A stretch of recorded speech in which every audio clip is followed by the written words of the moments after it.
Hello everyone, welcome to Constant Learning. उम्मीद आप सब अच्छे होंगे और आपकी तैयारी बहुत ही अच्छी चल रही होंगी।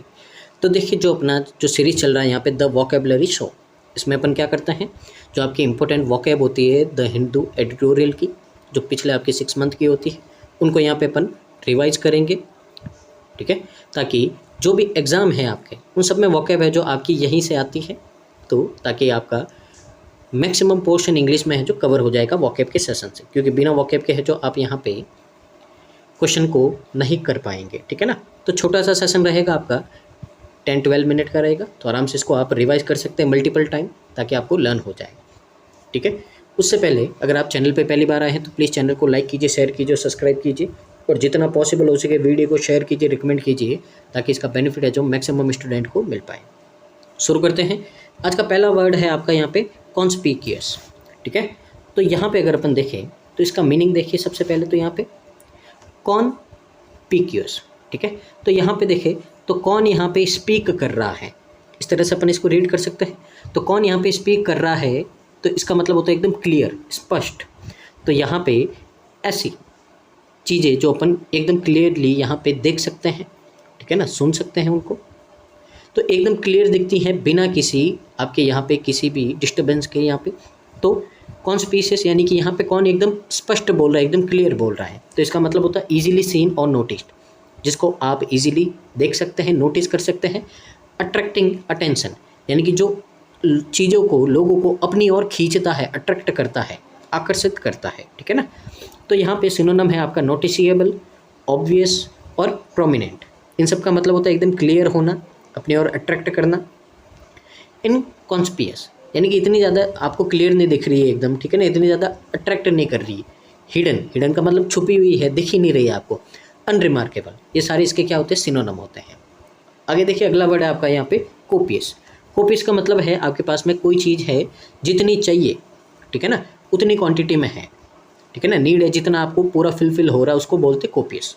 ठीक है ना। तो यहाँ पे कौन से पीस है जो आपको चाहिए, ठीक है ना। तो यहाँ पे आप कहीं खाने में गए, पनीर के पीस चाहिए, आपने बोला भाई कि पनीर के पीस दो, तो उन्होंने, आगे वाले ने, वेटर ने क्या बोला कि हमारे पास में जो बहुत सारे पनीर के पीस पड़े हैं, आपको जितने चाहिए ले लो। ठीक है ना। तो को पीस, तो कितने पीस, कौन से पीस है जो आपको चाहिए, दे दूंगा मैं, मेरे पास में बहुत सारे पड़े। अबाउंडेंट इन सप्लाई और क्वान्टिटी। अबाउंडेंट का मतलब होता है बहुत ज़्यादा, ठीक है ना, बहुत ज़्यादा पड़े अपने पास में, जितने चाहिए उससे ज़्यादा पड़े अपने पास में। एम्पल है, प्लेंटीफुल है, अबाउंडेंट है, तो इसका मतलब है कि जितनी नीड है उससे ज़्यादा है अपने पास में। ठीक है ना। यहाँ पे स्कैर्स, स्पर्स, लेकिंग, इन सब का मतलब होता है किसी चीज़ की कमी होना। ठीक है ना। तो कोई चीज़ की कमी है, जितना चाहिए उतनी क्वांटिटी में आपके पास में नहीं है। आगे देखिए, अगला वर्ड है आपके पास में, अगला है आपके पास में इम्प्रमिनियंस। इम्प्रमिनियंस का मतलब क्या होता है, अस्थिरता, यानी कि कोई चीज़ है आपकी स्टेबल नहीं है, टेम्परेरी है, ठीक है ना, कुछ ही समय के लिए है। The state of not lasting for ever, यानी कि एक ऐसी स्टेट जो कभी हमेशा नहीं रहती, जैसे अपन है, तो हम हैं जो एक पर्टिकुलर एज तक ही जिंदा रहेंगे, उसके बाद में मर जाएंगे। तो अपन यहाँ पे क्या है, इम्प्रेमिनेंस है यहाँ पे। बिंग टेम्परेरी, कुछ समय के लिए होना, टेम्परेरी होना, ठीक है ना। तो टेम्परेरीनेस होना, ट्रांसेंस होना, फ्लीटिंगनेस होना, ठीक है ना, यहाँ पे टेम्परेरी होना, ज़्यादा देर के लिए नहीं रुकना है। प्रेमिनियंस, इसका मतलब एम हट गया, तो यानी कि कोई है जो आपकी हमेशा रहेगी, बहुत ही लंबे समय तक रहेगी। स्टेबिलिटी, स्थिर रहेगी। एंड्योरेंस यानी कि बहुत ही लंबे समय तक रहना, इनका मीनिंग होता है। आगे देखिए, आगे आपका है लेटअप। लेटअप का मतलब है किसी चीज़ को ढील देना। विराम, विराम का मतलब क्या है, रोक देना, ठीक है ना, यहाँ पे। ठीक है। तो लेटअप है यहाँ पे। ए पोज और रिडक्शन, यानी कि पोज का मतलब रोक देना, रिडक्शन का मतलब कमी होना इंटेंसिटी में, फोर्स और एक्टिविटी में, किसी की इंटेंसिटी में, किसी के फोर्स में, किसी के एक्टिविटी में या तो कमी होना या रुक जाना। ठीक है। तो यहाँ पे लेटअप, ठीक है। तो यहाँ से इसके वर्ड देखें तो लल, तो लुल का मतलब क्या होता है, यहाँ पे किसी चीज़ में कमी हो जाना, रुक जाना। रेस्पाइट होना, ब्रेक लगना किसी का, ठीक है ना, ब्रेक लेना। स्लेकिंग, स्लेकिंग का मतलब क्या होता है, किसी की स्पीड में कमी हो जाना। इंक्रीज होना, ये इसका एंटोनिम, इंक्रीज होना।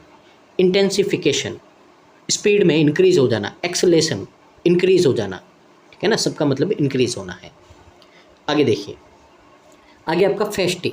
फेस्टी का मतलब क्या होता है भाई, गुस्सेल, जुझारू। तो अब इसको याद कैसे रखोगे, अब देखिए, जो फास्ट रखते हैं भाई, भगवान के फास्ट रखते हैं, ठीक है ना। अब फास्ट रखते हैं इसका मतलब क्या है भाई, भूखे रहते हैं वो। अब भूखे रहते हैं इसका मतलब है कि वो क्या हो जाते हैं, चिड़चिड़े हो जाते हैं, क्योंकि एक तो भूखा पेट है, उसके ऊपर आप उसको काम के ऊपर काम दोगे तो क्या होंगे वो आपके, वो गुस्से में आ जाएंगे आपके, ठीक है।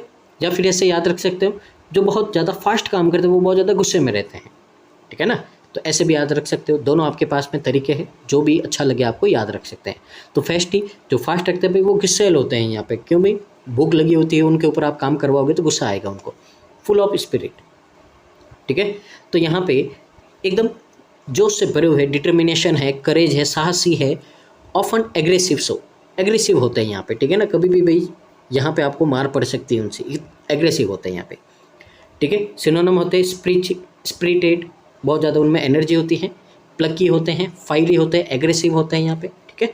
आगे देखिए यहाँ पे टिमिड का मतलब डरपोक होते हैं, डोसाइल होते हैं, एकदम यहाँ पे एकदम बिना एनर्जी के होते हैं, सबमिसिव होते हैं, ये इसके एंटोनम है। आगे देखिए यहाँ पे आपका अगला है आपका कॉन्ग्रुइटी। कॉन्ग्रुइटी का मतलब क्या होता है, अनुरूपता, समानता, किसी के इक्वल होना, किसी के जैसा होना, ठीक है ना, समानता होना यहाँ पे। तो कॉन्ग्रुइटी है यहाँ पे the quality of being in agreement, किसी के साथ में समझौते में आना, हार्मोनी, किसी के साथ में रिलेशन अच्छे होना, अलाइनमेंट में किसी के साथ में समझौता होना, ठीक है ना। तो इसका मतलब है किसी के साथ में रिलेशन अच्छे होना, मधुर संबंध होना या रिलेशन में आना, ये होता है आपका कॉन्ग्रुइटी। तो यहाँ पे अगर अपन देखें तो यहाँ पे कैसे याद रख सकते हो, तो जो कांग्रेस की यूनिटी है भाई, ठीक है ना, ये ज़्यादा दिल पे मत लेना है कोई। तो कांग्रेस की जो यूनिटी है वो क्या है, बहुत ही अच्छी है, उनके सभी के साथ में समझौते बहुत ज़्यादा अच्छे हैं यहाँ पे, ऐसे याद रख सकते हो। कंसिस्टेंसी है, हार्मोनी है, कन्फर्मिटी है, एग्रीमेंट है, सबका मतलब समझौते होना या अच्छे रिलेशन होना।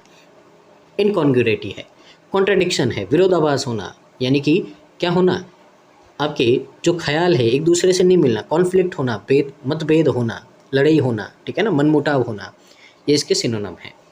आगे देखिए पेरिनियल, ये वर्ड आपका बहुत बार आया है। पेरिनियल का मतलब क्या होता है, कोई चीज़ है जो आपकी स्थायी है, चिरस्थायी, यानी कि जो बहुत ही लंबे समय तक चलती, जैसे अपन ने पीछे पढ़ा था इम्पेरिनियल, ये उसका क्या है, एंटोनम है, यानी कि कोई चीज़ है जो आपकी बहुत ही लंबे समय तक चलेगी। लास्टिंग और एग्जिस्टिंग फॉर ए लॉन्ग और अपरेंटली इनफाइनाइट टाइम, जो बहुत ही लंबे समय तक चलेगी आपकी, ठीक है ना, और इनफाइनाइट टाइम तक चलेगी, ठीक है।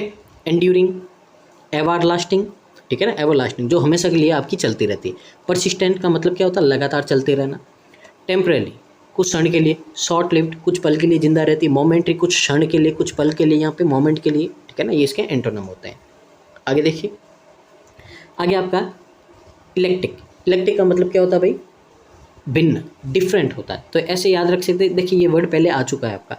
इलेक्ट्रिक का मतलब क्या होता है, जैसे मैंने आपको बताया था, इलेक्शन की पार्टी है, ठीक है, यहाँ पे क्या होती है, अलग अलग होती है। या फिर यहाँ से अपन याद रख सकते हैं इलेक्ट्रिक। तो आजकल बहुत सारी अलग अलग तरह की इलेक्ट्रिक कारें आ गई हैं, ठीक है ना, इलेक्ट्रिक इलेक्ट्रिक इलेक्ट्रिक इलेक्ट्रिक, ठीक है ना। तो बहुत सारी अलग अलग तरह की इलेक्ट्रिक कारें आ गई है। इलेक्ट्रिक आपके पास में स्कूटियाँ आ गई हैं, ठीक है ना, टू व्हीलर आ गए बहुत सारे। डिराइविंग आइडियाज़, अलग अलग तरीके का आइडिया, स्टाइल आना, टेस्ट होना, broad and diverse range of source, ठीक है ना। तो अलग अलग तरीके के यहाँ पे बहुत ज़्यादा वेराइटी होना किसी चीज़ में, विभिन्न प्रकार की। तो स्कूटीज़ में है, ठीक है ना, जैसे आपका TVS की है, होंडा की है, ठीक है ना, इस तरह से अलग अलग आते रहते हैं यहाँ पे आपके। डाइवर्स होना, वेरिड, अलग अलग प्रकार के होना, कॉम्प्रिहेंसिव, बहुत ही बड़े एरिया में फैला होना, अलग अलग तरह के। नैरो, नैरो का मतलब जैसे एक नैरो माइंडेड पर्सन होता है जिसकी सोच छोटी होती। लिमिटेड होना, ठीक है ना, लिमिटेड होती है। होमेजिस होना, ठीक है ना, यहाँ पे ये इसके एंटोनम होते हैं। आगे देखिए, होन, होन का मतलब होता है निखारना, किसी चीज़ को परफेक्ट बनाना, ठीक है ना। तो यहाँ पे अगर इसको याद रखें होन, तो आपने देखो का बस वाला है जो कितना परफेक्ट है, जो हॉर्न बजाते हैं, ठीक है ना, कोई भी गाने की कॉपी कर देते हैं वो, ठीक है। तो होन से आपको हॉर्न याद रखना है कि वह हॉर्न बजाने की प्रैक्टिस कर रहा है, ताकि जब वो बस चलाएगा तो अच्छे से हॉर्न बजा सकेगा कोई भी गाने वाला, ठीक है ना। टू रिफाइन और perfect something over a period of time, यानी कि समय के साथ में क्या होती है, कोई चीज़ और ज़्यादा अच्छी होती जाती है। इसलिए तो आपको बोलते हैं प्रैक्टिस करो, क्योंकि जैसे जैसे प्रैक्टिस करोगे आपकी क्वालिटी है जो और ज़्यादा निखर जाएगी, और ज़्यादा परफेक्ट हो जाओगे आप। शार्पन होना, तो अपन क्या होते हैं, प्रैक्टिस करते हैं तो अपना माइंड शार्प होता है, इंप्रूव होता है, एनहेंस होता है, ठीक है ना। एंटोनम, ब्लंट, डल, वर्जन, खराब होना, डल होना, ठीक है ना, फीका पड़ जाना, ये आपके एंटोनम होते हैं। आज का लास्ट वर्ड है आपका प्रिप्लेक्सिंग। प्रिप्लेक्सिंग का मतलब क्या होता है, यहाँ पे उलझन में पड़ जाना, ठीक है ना, कंफ्यूज हो जाना, पजल हो जाना, उलझन में पड़ जाना, ठीक है ना। तो यहाँ पे अगर अपन देखें इसको, प्रिप्लेक्स है, ठीक है। तो कंप्लीटली बैफलिंग, बैफलिंग का मतलब एकदम क्या हो जाना, आपका कंफ्यूज हो जाना, पजल हो जाना, ठीक है, कंफ्यूज हो जाना। यहाँ पे कंफ्यूजिंग, पजलिंग, ब्लिवलिंटरिंग, क्लियर, एकदम क्लियर हो आप, ठीक है ना, किसी तरह का कन्फ्यूजन नहीं है, स्ट्रेट फॉरवर्ड हो, सिंपल हो, ये इसके एंटोनम होते हैं। तो ये था आज का सेशन, उम्मीद आपको अच्छा लगा होगा और यहाँ से बहुत कुछ सीखा होगा। तो मिलते हैं नेक्स्ट वीडियो में, तब तक के लिए धन्यवाद। तो thank you so much, keep watching constant learning.